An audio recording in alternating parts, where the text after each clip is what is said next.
Hi guys, welcome back. In this video, our main focus would be what does the GDP not measure. We've already seen how GDP is measured through different three methods, and now we're going to be seeing what, when we measure the GDP or we come up with the GDP or the GNP figures, what is actually not included in GDP or GNP, right? So if we focus on total spending or total expenditure in the economy or GDP based on spending method, and the reason why I've written GDP based on spending method is because we're going to be transitioning to the ADAS model or aggregate demand. We're going to be studying about aggregate demand that focuses on total spending in the economy. That's why. So total spending or total expenditure in the economy जो होता है, and when we're talking about the economy, we're talking about the aggregate economy. Because macroeconomics focuses on the aggregate economy, right? ये word अक्सर हम use करेंगे, so you need to focus it and instill it in your head. We're talking about the aggregate economy. So the spending-based measure of GDP at market. So GDP that is based on spending measure on spending based GDP, the spending based measure of GDP at market prices is simply the sum of the four spending categories. That is, consumption expenditure spending, investment spending, government spending, and net export spending. So consumption spending, private consumption spending, government consumption spending, investment spending, net export spending. और हम ये discuss कर चुके हैं already expenditure method में कि ये होता क्या है, what is exactly investment spending, what is government spending. So it is the sum of all this, right? And simply when we arrived at GDP at market prices, right? When we add up all these expenditures done in the economy. Now, what we need to also understand is that what does the GDP? Now, you see, GDP जो होता है, it is simply measuring the flow of economic activity in organized markets, right? In legal markets, in organized markets, in a given year. But a lot of economic activity takes place outside the market economy or outside these markets. And although these activities are not typically included in GDP or GNI, they still nevertheless use factors of production, or they use real resources and they actually end up satisfying needs and wants. So what are those? So for example, a lot of unreported activities that sort of are not included in our GDP, such as unreported activities like, there's a significant omission from GDP measures about the underground economy or black economy, and these transactions that occur in the underground economy are actually probably legal in themselves. They're perfectly legal in themselves, but the only illegality involved is that such transactions are never reported for tax purposes, right? So one example of this could be maybe a carpenter who sort of repairs a leak in your roof, and he takes a payment in cash, right, in order to avoid taxation, right? And obviously now this transaction has generated value for you, and at the same time it has created a factor income for that carpenter, but it's unrecorded. Now because such transactions go unreported, they are omitted from the GDP.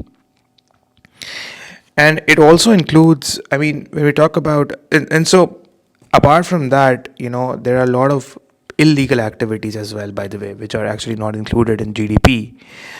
And when we're talking about, these illegal activities not reported in the GDP or the GNP, we're talking about that GDP or GNP is not measuring illegal production, even though a lot of that production may be sold. Many of such goods and services that are produced might be sold on markets, and they generate factor incomes. For example, जैसे कि the production and the distribution of soft and hard drugs, right, are important examples that you can mention here. And the thing is that as long as the income generated from such activities goes unreported, it is unlikely to show up in the national income statistics or in the GDP figures. So if we wish to, measure the total demand for factors of production in the economy, if you're trying to measure total demand for factors of production in the economy, or even if you're trying to measure the total marketable output, whether or not we individually as individual people we approve of these particular products or not. Let's say we disapprove of these products based on ethical and moral grounds, but we should include these activities in GDP calculation. And the main reason for omitting illegal activities is that because of their illicit nature, right? And it is difficult to find the information. Plus, it is difficult to also find the information that is needed to include them. तो GDP statistics में include करने के लिए we need information on them. We need information on the output, the value of the output, the prices, the sellers, the buyers, and it's difficult to find that information, right? It's obviously it's illegal activities, right? So also so ये भी include नहीं होती हैं, and these all of this actually sort of understates the GDP figures and undervalues the GDP values, right? And probably are so, and so also about the black economy, right? I mean, this is again an important omission from the the measured GDP or the measured GNP is the so-called black economy, and here black economy में देखें, here the transactions are sort of perfect. Like I said, they are perfectly legal in themselves. They are legal in themselves, right? Black economy में जो transactions होती हैं, they're legal in themselves, right? But like I said, they are not going to be reported for tax purposes, right? The only thing illegal about them is that they're not going to be reported for tax purposes.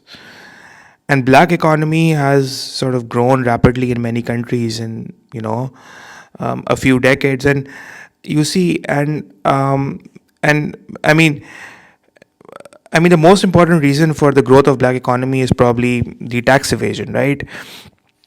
And when you talk about so that's what your your black economy is.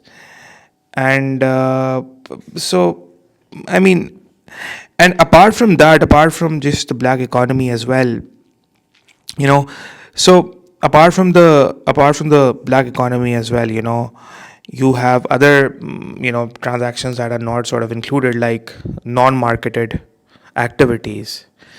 अब जैसे land scrapping होती है ना, जैसे कि gardening और improving, just changing the look and feel of your maybe garden and your whatever farming, not the farming but whatever flowers you've planted in your garden. So land scraping is like cutting the grass and just making sure everything looks good and all of that. अब इसके लिए so ये जो homeowners हैं, जो घर के लोग हैं, if they hire a firm to do some land scraping for them, so the value of the land scraping would enter the GDP because ये reported होगा. But if they do the land scraping themselves, then the value of the land scraping is omitted from GDP. And there are many other non-marketed activities, जैसे कि people, all the services of those who do the housework at home, the domestic servants that we have, the domestic staff that we keep at homes for our work, right? So these are all non-marketed activities, or maybe any activity that we are doing it ourselves, right? Any do-it-yourself activity, right? Or so maybe you're helping someone to run a you're helping someone to run a volunteer daycare center, right? Or maybe doing some voluntary work, or maybe coaching an amateur football team, let's say. तो ये सारी जो activities आप कर रहे हो, you're providing value and output, right? And all of this is just going unreported, right? So इसको हम basically economics में बोलते हैं non ये term है, the word non-marketed activities. That's what non-marketed activities are. Non-market production, non-marketed activities. जैसे cleaning your own house भी है, ठीक है, या building your own furniture. These are not market transactions, even though production and utility exist about them. They're generating value and output, right? So जैसे कि मैंने वही बात बोली थी कि coaching an amateur football team in a park, let's say. Now you're coaching an amateur football team in a park. You're actually there is utility and value in it, but this is non-marketed transaction. It just goes unreported, right?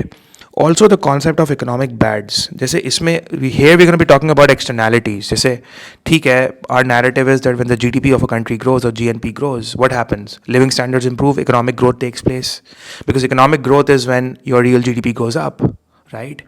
So if the more output you produce, the more economic growth you will have. And the more economic growth you will have, the more would be the economic welfare of the society. And the more will be the economic development of a nation. But the problem here is that, you know, while GDP would not factor into account that at what cost, economic growth is taking place. If it is taking place at the cost of environmental damage, then we should actually reduce the value of GDP then. But that doesn't really happen. जैसे कि for example अब कोई अब एक coal fired electricity generator है. It sends a lot of sulfur dioxide into the atmosphere. So that results into acid rain and environmental damage.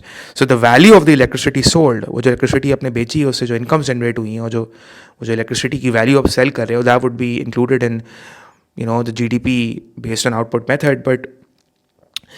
And the value of the electricity sold is included as part of GDP, right? But the value of the damage that you have done, that has been done by the acid rain, is not deducted. So the damage done ki value is not being deducted, right? Similarly, the petrol that we use in our cars is also part of GDP, but you see the damage that is done to the atmosphere from burning that petrol is not deducted. So you have to so the thing is that to the extent that economic growth brings, we know that economic growth although economic growth does results in increase in GDP, but it also brings in pollution, congestion, and economic growth also brings in various other disamenities of modern living. I mean, right? And so the GDP value will always overstate the value of growth. But at the same time, we know that economic growth, is bringing with it increases in pollution, congestion, and all the other sorts of disamenities of modern living. But GDP measures will always overstate the value of growth, right? So GDP measures would always increase. Measuring GDP, whether you're measuring it based on output, income, or expenditure method, but your GDP would always overstate the value of growth, right? And so it will always say that the economy is, let's say, growing by 10%, but probably it's growing by 8% because the economic bad is 2%, meaning that the value of welfare that the society is damaged is by 2% because you're creating a lot of environmental damage as well, and you're not factoring that in. So is economic growth really increasing economic welfare? So while yes, the economic output or the economic growth is increasing by 10%, but economic welfare might be only increasing by 6% or 7% or 8%. So GDP would always measure increased economic output and income, but they fail to deduct the increased bads. इसको bads बोलते हैं, economists call it bads, right? Increased bads or negative output भी कह सकते हैं आप. So they fail to deduct the increased bads or negative outputs that generally accompany with economic growth. तो economic growth accompanies economic bads as well. और ये हम जब इकोनॉमिक ग्रोथ का चैप्टर पढ़ेंगे तो वहाँ पे इस चीज़ को रिविजिट भी करेंगे. But GDP never factors all that in, right?